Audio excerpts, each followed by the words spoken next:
when there's situations like this that you're going to be fairly in opposition to what the majority of the world's going to do around you. You got to really make space to have good conversations with your kids, because you got to ask your 6-year-old, hey, so have you heard anything about Halloween from any of your friends, whether it's at church or whether it's school? And oh, they said this. So tell me about it. What'd you think? And just ask questions and try to get their thinking or what they're hearing, and then you can address it.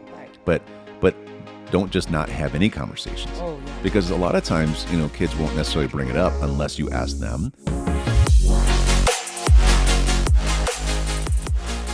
Hello, everyone. We are Greg and Jacquie Francis, and welcome to High Performance Parenting, where our passionate goal is to encourage you to raise champion children in a crazy world. Every week, we will bring you multiple episodes from our extensive experience of raising our six happy, healthy, successful, godly kids who are confidently equipped to win big in life. We deeply believe that any parent who is provided with the right knowledge and continual support can raise amazing kids. And when they do, all of our futures get better. If raising up future generations of absolute champions matters to you as much as it does to us, here's how you can contribute.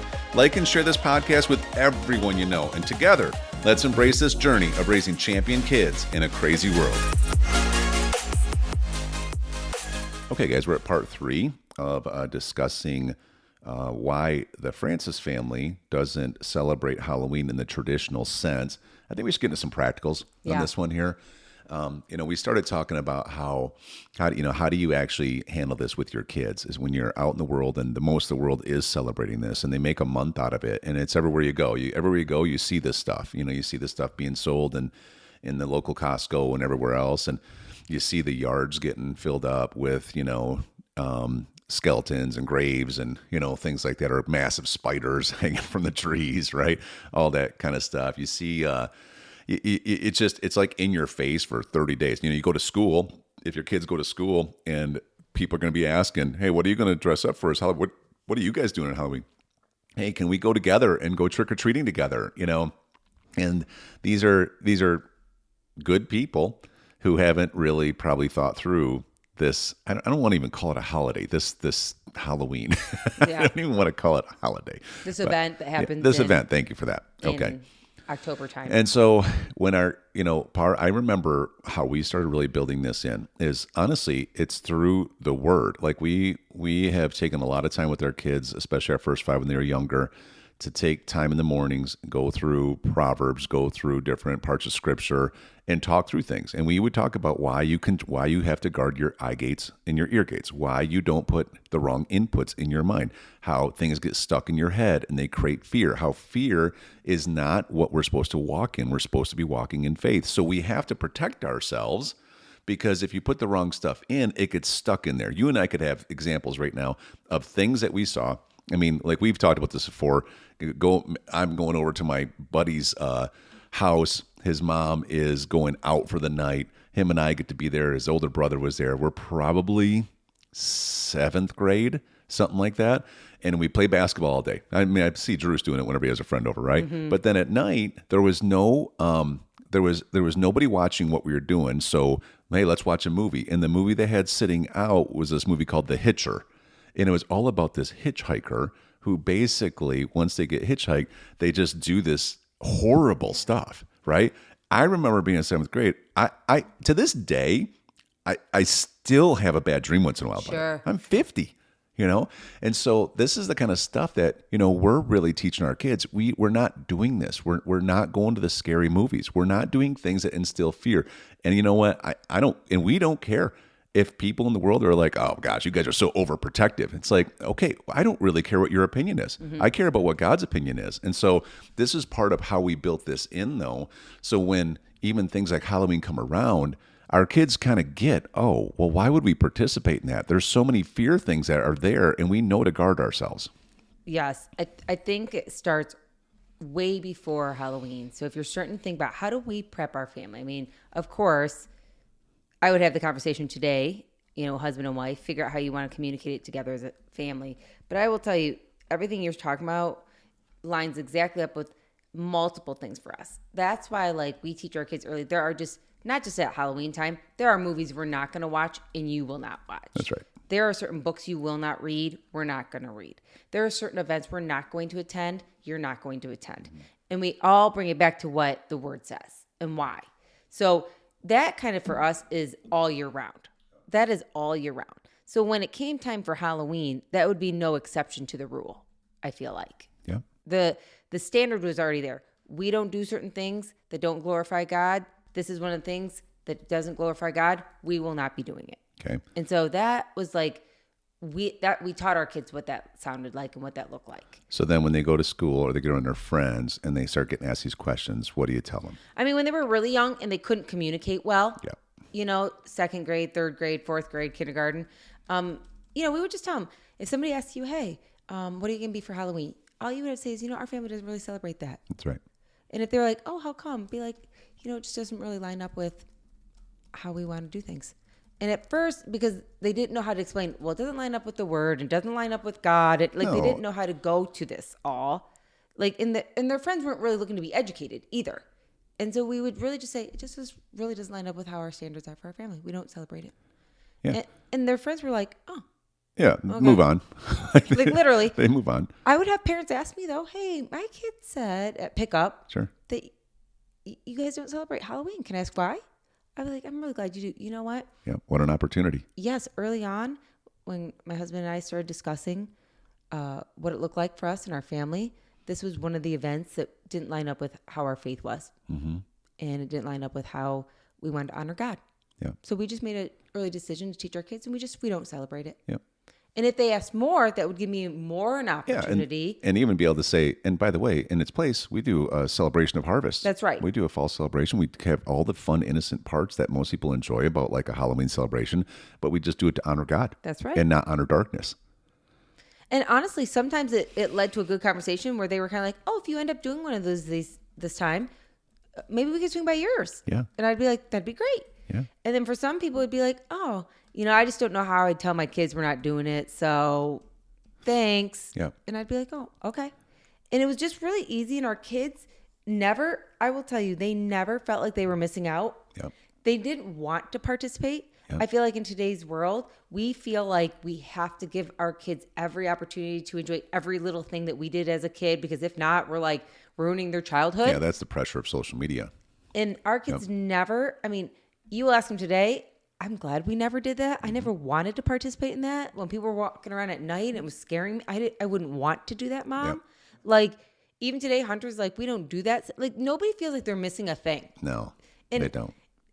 Because honestly, for us, it was just being honest with our kids about our standards and what we were going to fulfill and how we wanted to do things. And it was never like a punishment.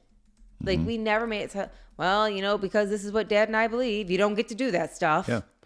Our kids never felt that way. It's kind of nice when you have these opportunities, like that person that asked, the mom that asked, Actually, several times. It's nice now to, in the past, we weren't really connected to a community yet that we really believed in the church community. Correct. And so, we, like you said, sometimes we would do our own fall things, and we'd invite people over for that. But people do want opportunities to do something different. People do want that. And so, it's kind of nice. Like right now, we belong to a church that they are really proactive about being out into the marketplace around Halloween and pulling them into more of a celebration of harvest versus, they see it as almost like an opportunity for ministry. Right. So some people are out there in the neighborhoods on Halloween Day and stuff, and they're just being a light, and then gets people asking questions like they were asking us. And so I think that's kind of cool that people will do that, in some places.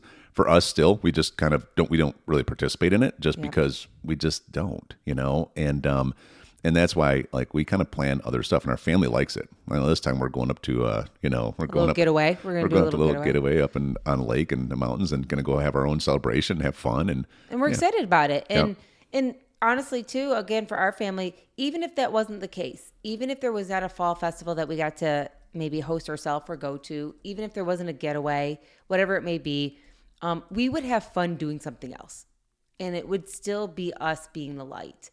So, I just encourage you out there, if you're thinking to yourself, my gosh, I don't really know how to implement this. I don't know how my kids will react. Oh, I don't want to let them down Yeah. and stuff like that. I don't want to look silly to my friends. You know, I don't want to get there. Yes. I don't want to have to argue with people about this. I don't want to be embarrassed or have my kids be embarrassed because they have to say, no, we're not doing that this year when we've done it for the last however many years. Yeah. Do you know what I mean?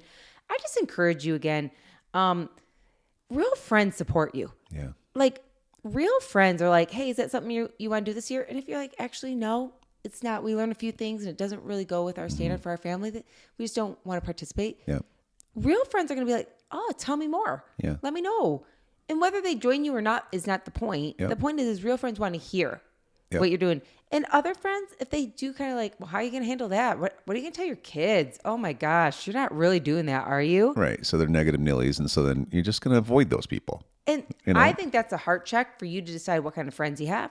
Yeah. You for know, sure. many times we've had to do heart checks on that. Challenges when it's family members and stuff like that, because That's that true. happens quite a bit. But even then, though, you know, okay, this is just a boundary. Correct. You know, like I'm not going to talk to my brother about Halloween or whether his kids should do it or not, because I know that he was one of the ones that was kind of big into it, right? And so I also know that he would only want to be combative and argumentative with me. Like Right. he would not be interested. Like, wait a minute, can you help explain to me more of your thought process? Right. He would just be like, okay, good for you, you know, whatever, choir boy. Yeah. Like he would Pick on you It's for like it, the really.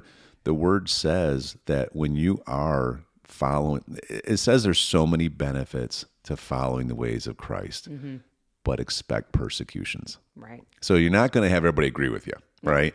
And that's going to be okay. That's part of just like, you know, this is part of raising champion kids in a crazy world. You can't be, it's the Bible says be in the world, but not of the world. Right. And so you're going to have to walk the opposite direction of the crowd sometimes, right? And so that's part of what we were doing. I'll tell you another thing, just so another practical thing. You know, you should have a resource or two. I think that we've done a good job with explaining how we feel about this and what we've learned and, you know, the word of God applied to this on these 3 episodes of this podcast. I would suggest if anybody is ever like, you know, I don't know if I really want to participate in this and somebody asks why, just say, hey, listen to this podcast. Just check this out. That way it's not on you. I love having tools like that, right? So it's not just me. I came up with my own opinion somehow. And so now I am going to just stand on my opinion. It's like, no, why don't you hear some different perspectives? Yes. And then you don't feel so alone. Yeah. You know, I think so many times when we make decisions that are kind of bold, we might feel like we're alone in that. And I'll just let you know, you're not. So when you can find resources of other people that resonate with what you're feeling, it's so nice to have those tools available so you can pass them on to those that you love so they can better understand.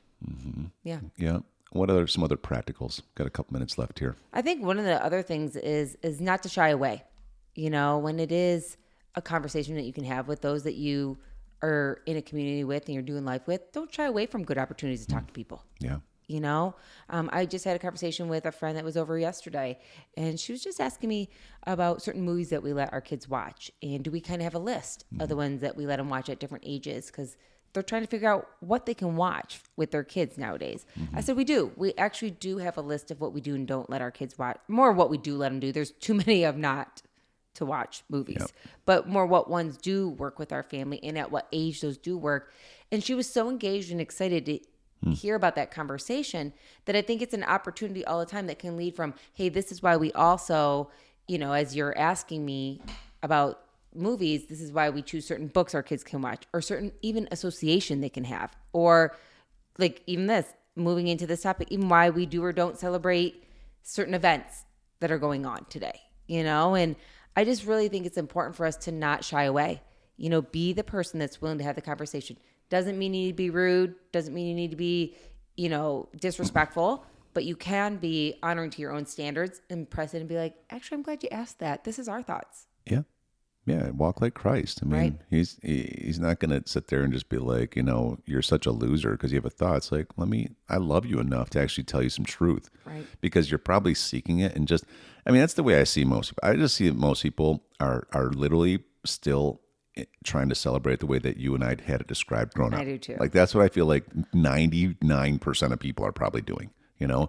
But even then though, it's like it's enough contamination. Yes. Do you know what I mean? And I think, too, one more thing that I could say practical is if, I remember when our kids were in school before we homeschool, and on the day of, if there was going to be like a big parade about it or dress up day of it or something like that, we had just made a decision. They're going to stay home that day and we're going to do something fun. Yeah. We never and we would plan an event. Right. We to would do something a in its family place. fun day. So they weren't like feeling like they're missing something. Correct. They were excited to do what we were going to do. And so I just encourage you, be bold enough to do that too. And I always just told the school, I mean, when they were like, oh, I'm like, my kids won't be in on Thursday or whatever it is. And if they're like, oh, you already know, I'd be like, yep, we're having a family fun day. We don't celebrate that event.